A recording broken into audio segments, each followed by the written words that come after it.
In a moment no one saw coming, under the glare of 1,000 cameras, Pam Bondi was publicly called out in real time.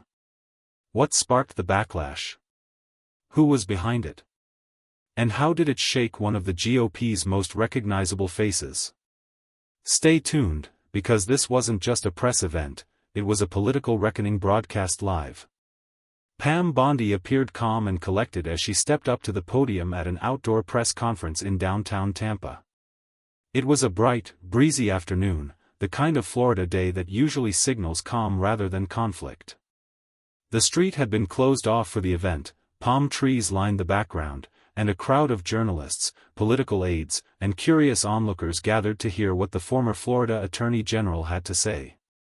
Bondi, dressed in a sharp navy blue suit and trademark confidence, was there to deliver remarks about a new state policy initiative. The announcement was expected to be routine. A quick media appearance followed by a few polite questions and photo ops. Cameras were rolling, reporters had their mics ready, and the atmosphere, while buzzing with curiosity, felt controlled.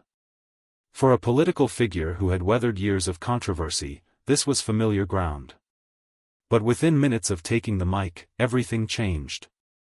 As Bondi began to speak, outlining the state's position on new immigration enforcement measures, a voice cut sharply through the air. It wasn't just any reporter, it was Jordan Hale, a known investigative journalist with a reputation for asking uncomfortable questions and getting straight to the point. Without waiting for the Q&A portion, Hale raised her voice and asked, "Ms. Bondi, how do you respond to those accusing you of prioritizing party loyalty over public interest?" The question hit like a thunderclap. A low murmur rippled through the crowd. Gasps were heard. Some aides exchanged nervous glances. The press conference, until that point tightly scripted, had been knocked off course in a single moment. Bondi, clearly caught off guard, paused. For a second, she looked down at her notes, then back up at the reporter. Her smile faded. Her body language shifted, shoulders tensed slightly, her left hand gripped the podium just a bit tighter. Cameras zoomed in, microphones pushed closer. You could feel the tension thickening in the air like humidity before a storm. She responded, measured, but firm. "I have always served with the best interests of Floridians in mind. My record speaks for itself." But Hale didn't stop. She fired back immediately, citing examples from Bondi's time in office, her defense of controversial federal decisions, her public support of former President Trump during the impeachment trial, and her silence on certain state scandals. "But your critics say your choices, especially in recent years, reflect more loyalty to party lines than to the people affected by these policies. What do you say to them?" Bondi's face tightened. Her voice, still calm, grew sharper. "With all due respect, I'm not here for a political interrogation. I'm here to talk about real solutions." The moment had shifted entirely. What was meant to be a controlled public briefing had now turned into a live confrontation. The crowd fell silent, unsure if more fireworks were coming. Several aides looked visibly distressed. One whispered into a walkie-talkie.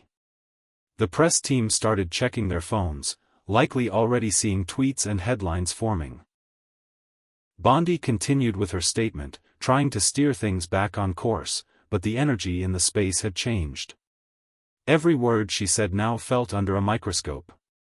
Every pause invited further scrutiny. Behind her, supporters stood stoic, but even they sensed the political tremor in real time. The question wasn't just about one decision. It was about trust, about public service, about whether elected officials are accountable to their constituents, or just to their party. Within an hour, video clips of the exchange started spreading online. Twitter lit up with hashtags like #BondiBacklash and #LiveConfrontation. TikTok users added dramatic music to the footage. Political commentators rushed to weigh in. Some hailed the moment as a journalist doing their job, demanding transparency from a public figure. Others saw it as grandstanding, accusing the media of hijacking an important policy discussion for the sake of drama. But no matter which side of the political spectrum you were on, one thing was undeniable: the press conference was no longer about immigration policy. It had become a public reckoning, a televised challenge to power, met with equal parts defiance and vulnerability. As Bondi exited the podium, she offered one final line, her tone clipped. "I stand by every decision I've made." Then she turned and walked away, her entourage quickly surrounding her as reporters shouted more questions. The press conference was over, but the story had just begun. The backlash Pam Bondi faced didn't come out of nowhere. In fact, it had been quietly simmering beneath the surface for months, maybe even years. To understand the intensity of the confrontation she faced at that press conference, we need to take a step back and look at the political road that led her there. Pam Bondi wasn't just a local figure in Florida politics. She had become a nationally recognized conservative voice, known for her firm law and order stances, media presence, and particularly her close ties to former President Donald Trump. During her tenure as Florida's Attorney General, she made headlines frequently, some for her legal actions, others for her political alliances. But for many Americans, especially moderates and progressives, her reputation became increasingly polarizing after her very public defense of Donald Trump during his first impeachment trial in 2020. Bondi didn't just speak quietly on his behalf. She stood on the national stage during the Senate trial and delivered one of the most aggressive and passionate defenses of the then-president. That move cemented her status as a loyalist to Trump-era conservatism, but it also invited criticism from those who believed she had abandoned nonpartisan integrity. A partisan shift, critics say. Former colleagues and legal analysts began pointing to a pattern. Bondi, once seen as a pragmatic legal figure, had shifted into what some called a political operative in a legal suit. Her transition from state-level attorney general to national political surrogate wasn't lost on anyone, especially in Florida, where political divisions were already deeply felt. For those paying attention, the press conference incident felt like the boiling point of something that had been brewing for a long time. It wasn't just about Trump. It was about a growing perception that Bondi had crossed a line, moving from legal service to political theater. Her speaking engagements at conservative events, her role in fundraising efforts, and her media appearances on outlets like Fox News began to define her public image more than her legal work ever had. This image particularly alarmed her critics, who believed she had used her power and influence not to serve all Floridians, but to serve a political agenda. That belief was intensified when, months before the press conference, Bondi made public comments supporting a new state immigration enforcement policy backed by Florida's conservative leadership. The immigration comment that lit the fuse. That policy, introduced under the banner of border security and law enforcement, included provisions that expanded local law enforcement's role in reporting undocumented immigrants, restricted sanctuary policies in Florida counties, and made it easier to detain individuals based on immigration status.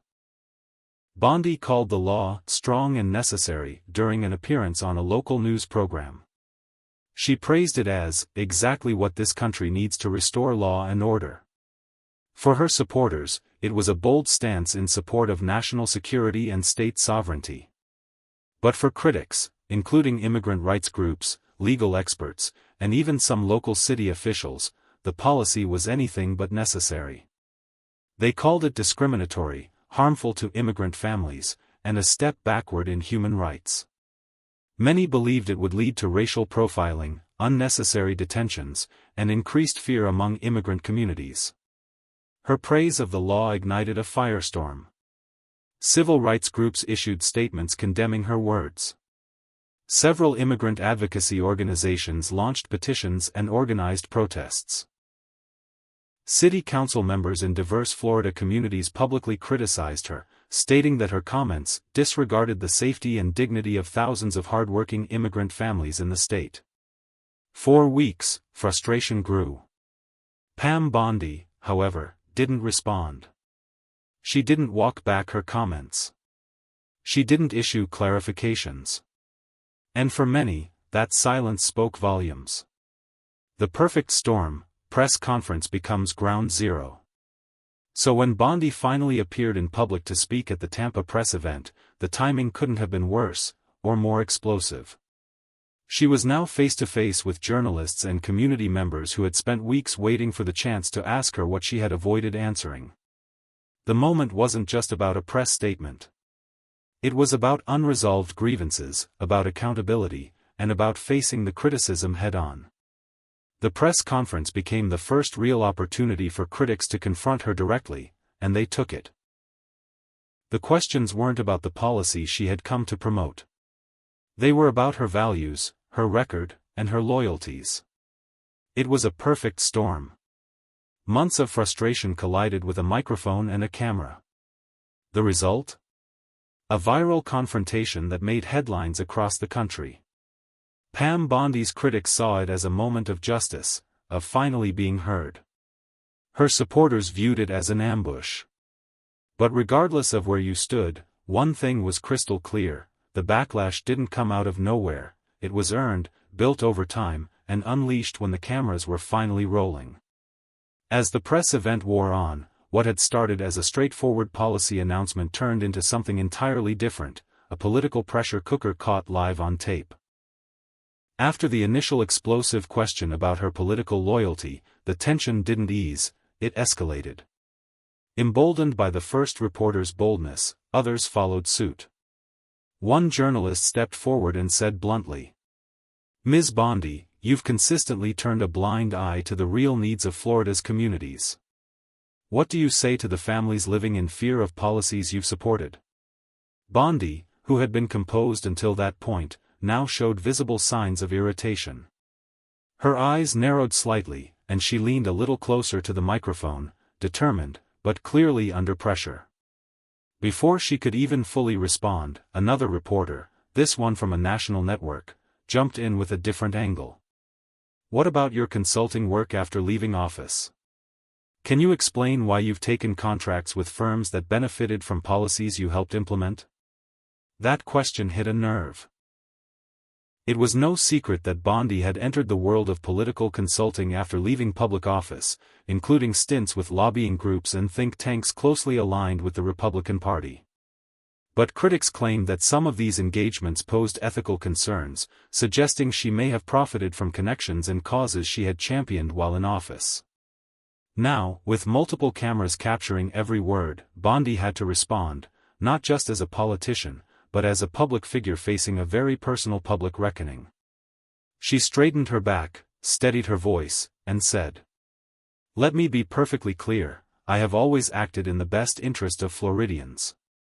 My work, both in and out of office, reflects my commitment to public safety, legal integrity, and the values I believe in. I won't be silenced by political theater." Her words were strong. But her tone, slightly defensive, sharpened at the edges, betrayed the weight she was under. It was no longer just a press event. It was a trial by media, a moment of real-time accountability. And it was all happening live. The internet erupts. Within minutes, clips from the press conference were being shared online. Smartphones had caught the tension. Major networks were already editing packages for their evening news coverage. And on social media, the reaction was instantaneous and overwhelming. Twitter exploded with hashtags like #BondiBacklash, #PamLive, and #PressConferenceMeltdown. TikTok creators began stitching together dramatic edits of the confrontation, layering it with suspenseful music and flashing headlines. YouTube political commentators rushed to upload their takes, some calling it the most uncomfortable press moment of the year, while others declared it an unfair media ambush. The footage of Bondi being grilled became viral gold. But it wasn't just the visual drama that captured attention, it was what the moment represented: a powerful political figure, long shielded by party loyalty and public platforms, being forced to answer tough, direct questions. And for once, the spin couldn't cover it. This wasn't a soundproof TV studio or a carefully planned Fox News segment. It was raw, unscripted, and happening in real time. A public image redefined. For Bondi, the consequences were swift. Overnight, her public image shifted. Supporters saw a strong, poised woman standing her ground in the face of a hostile press. They praised her resilience and called the event a symbol of media bias. Conservative commentators took to the airwaves, defending Bondi and claiming she had been targeted for her political beliefs. But critics viewed it very differently. For them, the press conference validated years of frustration. Bondi had, in their eyes, finally been held accountable. The image of her being challenged, flustered, and cornered wasn't just a moment, it was a metaphor for a political career built on deflection finally hitting a wall of resistance. In editorials and op-eds, political analysts debated whether the moment would damage her future ambitions. Some argued it would energize her base. After all, controversy often strengthens political branding. Others believed the press conference had irreparably stained her credibility with moderates and independents. Even casual viewers who didn't follow Florida politics closely were now aware of Pam Bondi, not because of a speech she gave, but because of the confrontation she couldn't avoid. From policy brief to pivotal moment. When Bondi stepped up to the podium that afternoon, she expected to control the narrative. But in politics, especially in the age of live streams and social media, control is an illusion. A single question, a flash of discomfort, or a misjudged tone can redefine everything. The press conference was supposed to be about a policy announcement. Instead, it became a national moment of reckoning. A defining chapter in Bondi's career was written, not in prepared remarks, but in unscripted confrontation. And the whole world watched it happen. The reaction to Pam Bondi's explosive press conference was immediate, and deeply polarized. In the hours following the confrontation, the footage of Bondi being aggressively questioned by journalists was everywhere. It aired on mainstream networks, circulated across social media platforms, and became headline material in both liberal and conservative news outlets. But what was most telling wasn't just how widely the moment was shared, it was how differently people interpreted it. For Bondi's supporters, the press conference was a clear-cut case of media overreach. They viewed the event not as a reckoning but as a political ambush. Conservative commentators on television and radio took to the airwaves, arguing that Bondi had been set up from the start. They accused the press of coordinating a hit job, with the sole aim of embarrassing her on camera. To them, it was yet another example of how powerful conservative voices are targeted and disrespected by what they called mainstream liberal media. Political influencers and pundits framed Bondi as a victim. She wasn't just a former official defending her record, they said, she was a woman being unfairly interrogated for her beliefs. In their narrative, she had remained composed under pressure, spoke truth to power, and demonstrated the kind of grit that defined strong leadership. Several conservative blogs ran headlines like, "Pam Bondi stands tall against media mob" and "Bondi won't bow down." On the other side, critics viewed the event through a completely different lens. To them, the moment had been a long time coming. They argued that for years, Pam Bondi had enjoyed public visibility while avoiding tough, uncomfortable questions about her political decisions, especially those that critics saw as controversial or ethically questionable. Civil rights organizations and progressive groups were quick to seize the opportunity. They released statements applauding the reporters who confronted Bondi and used the moment to reignite discussions about her tenure as Attorney General. In particular, they pointed to what they described as a pattern of political favoritism, instances where Bondi's actions seemed aligned more with partisan agendas than with public service. From her involvement in the Trump impeachment defense to her support for policies viewed as hostile to immigrants, activists felt this public questioning was not just appropriate, it was necessary. They labeled the press conference a rare moment of democratic accountability, where power was challenged in real time, without filters or spin. For them, it wasn't political theater, it was journalism doing its job. The divide wasn't just visible in traditional media. Social media platforms turned into battlefields. On TikTok, users remixed the footage of the confrontation, layering it with intense background music, slow-motion effects, and text commentary. Some portrayed Bondi as a fearless figure refusing to back down. Others portrayed her as finally being cornered by truth. Twitter was ablaze with sharply divided commentary. Some users praised her courage under fire, tweeting that she had shown true leadership. Others called her evasive and accused her of dodging accountability. Memes flooded timelines, some mocking her expression as she was questioned, others rebranding her as a hero standing up against what they saw as media bullying. On YouTube, reaction videos began appearing within hours. Political commentators on both sides of the spectrum posted detailed breakdowns of the confrontation. Right-wing creators analyzed the body language of reporters and accused them of badgering. Left-leaning voices, meanwhile, paused every moment of Bondi's responses, pointing out what they called deflections and contradictions. It wasn't just a political moment. It had become content. And that content lived everywhere. The virality of the moment was no accident.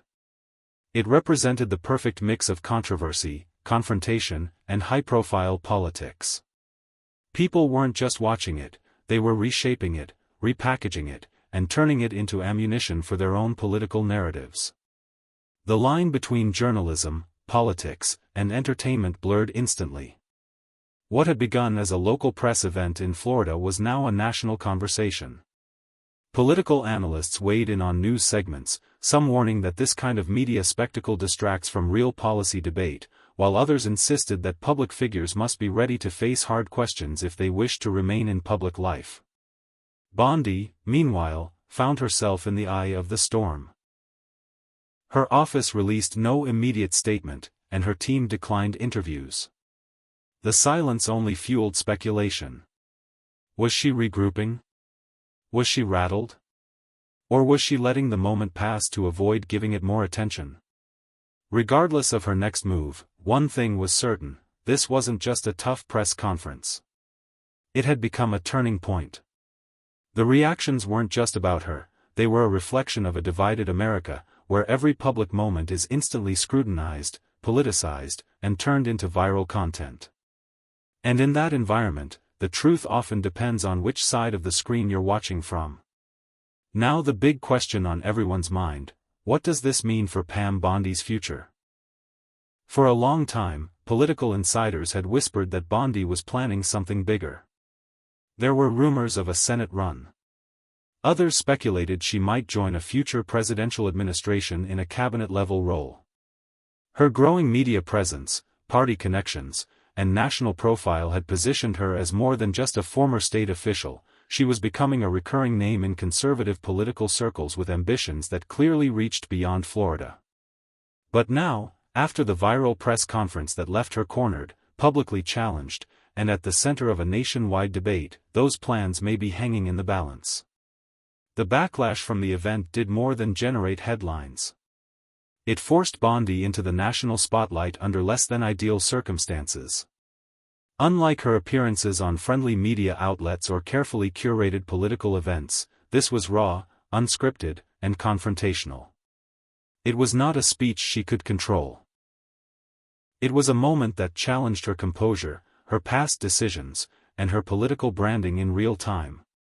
In the immediate aftermath, Bondi stayed silent, perhaps intentionally. Her team declined requests for comment. Social media remained quiet. But behind the scenes, according to political aides familiar with her circle, there was urgency. The incident was not being dismissed as a simple media misunderstanding. Bondi's advisors reportedly viewed it as a serious reputational threat, one that demanded careful messaging, rapid response tactics, and a full reassessment of her next moves. Then, several days later, Bondi re-emerged.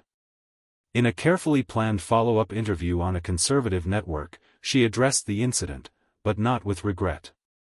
Instead, she pushed back. Firmly. She labeled the confrontation a cheap shot staged for headlines, accusing the media of using manufactured outrage to distract from meaningful policy discussions. She framed herself as a target of political bias, and doubled down on her core positions, particularly her support for law and order politics and tough immigration policies. For her base, the move was calculated and effective. She didn't apologize. She didn't retreat. She defended her record and painted herself as a victim of media hostility, reinforcing her standing among those who already saw her as a strong conservative voice. But outside that base, reactions were far more complex. Political analysts remain divided on what the long-term impact will be. Some believe the incident could actually strengthen her political brand.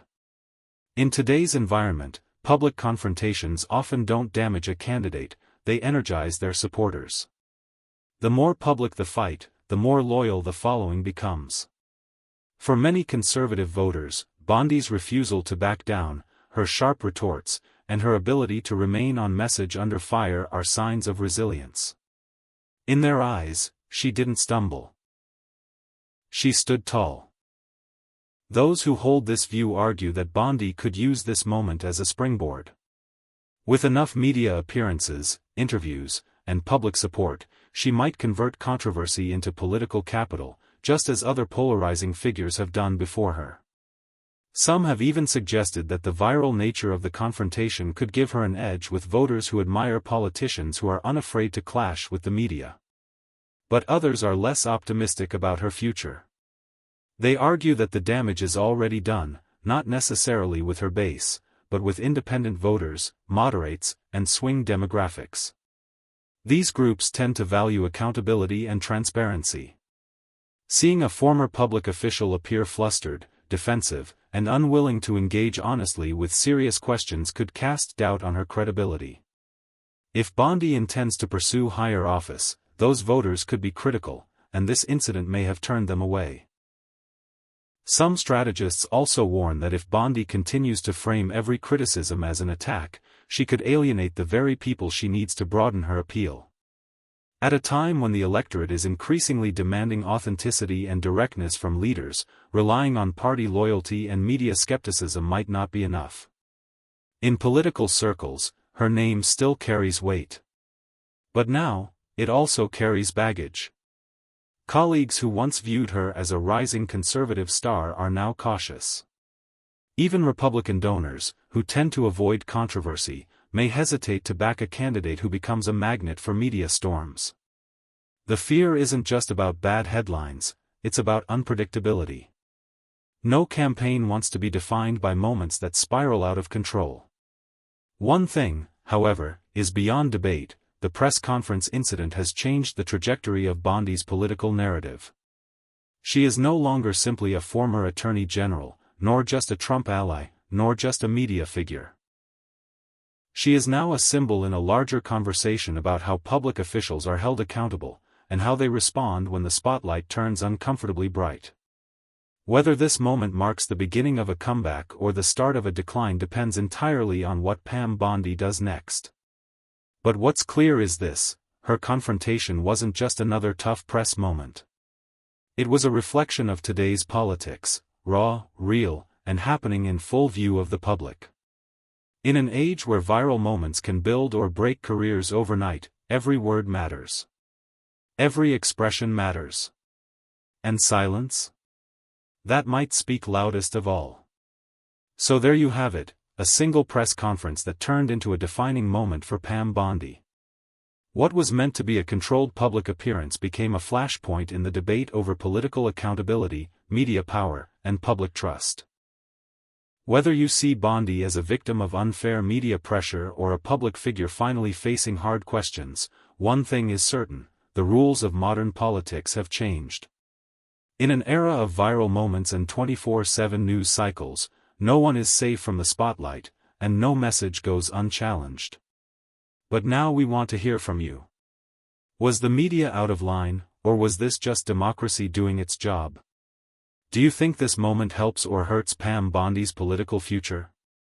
And how do you feel about how public figures are held accountable in today's political landscape? Let us know your thoughts in the comments below.